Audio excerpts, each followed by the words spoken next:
Hi, I'm Rahul. I'm the founder of Ugees.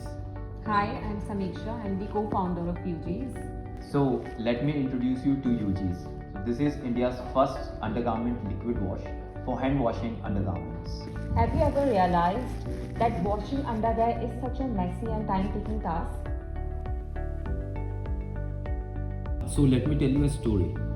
I was actually not in habit of washing my undergarments by myself, but when I started living with Samiksha, she started checking me on this that मुझे अपने undergarment खुद ही धोने चाहिए ना.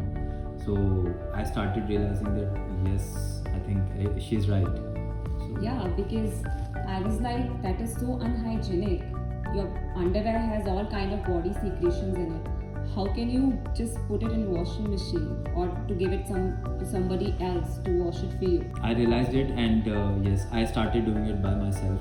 But then the real problem comes. So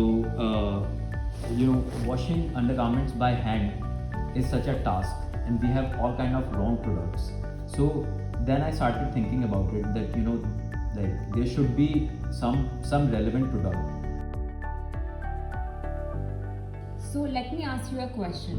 Do you ever wash your face with a shampoo or use intimate wash on your body? No, right? Similarly, your outer garments and your inner garments are exposed to entirely different kind of environments. So why use just any product for all kinds of clothes? So counter this problem, we came up with Ugees, which not only makes the whole process very easy, but makes you feel clean and fresh the whole day. And that's why we started this movement, #I'mClean, and we invite all of you to join this movement and visit our website ugees.in for more information. Thank you.